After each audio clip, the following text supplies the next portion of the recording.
Hello everybody, and I am live from the materials lab. This is a lab taken by mechanical engineering students, typically in your third year or around then. And as you can see, there are 4 tables with 4 chairs, which means your lab class will never be more than about 16 people. This right here is called the Instron machine. Let's take a closer look.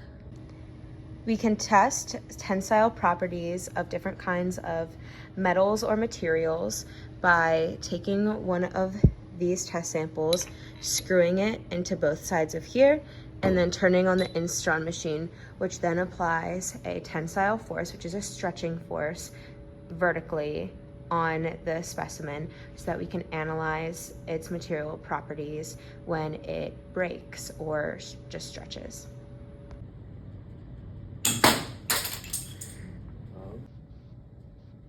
These 3 little machines are Rockwell hardness testers, where we insert a sample of a material on the bed right here and then turn on the machine, and this point right here tests the material hardness of that substance.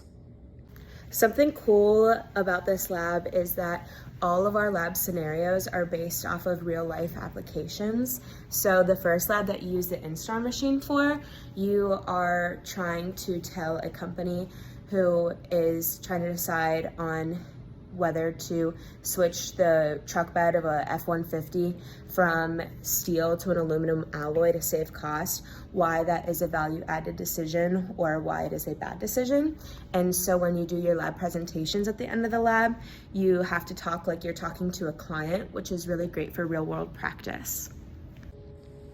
This room is the oven room. So here we can heat up metals to really, really high temperatures in these 2 ovens and then cool them in different ways. So we can do natural cooling, where we set the metal on a piece of ceramic and let it cool naturally, or we can quench it in a bucket like this filled with water, because both of those cooling methods have different results on the hardness and strength and ductility of materials.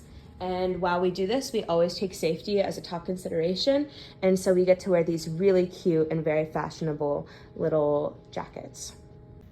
When I wear these jackets around campus, everybody always asks me like where I got it and everything. And I mean, you have to be a Mechie for that, sorry. This new beautiful high-tech machine is a cold roller. So here we get samples of metals. In the lab that we do at UD, we use copper. And so we take a copper sample like this, we insert it into the machine right here, like where we feed it in, and we turn on the machine and select the amount of force we want applied for the cold roller. And so that turns a sample that originally is that big into one a lot less thick and more stretched out like this, which also has effects on the hardness and ductility of the copper. Thank you so much for going on this tour of the materials lab with me, and let me know if you have any questions. Bye.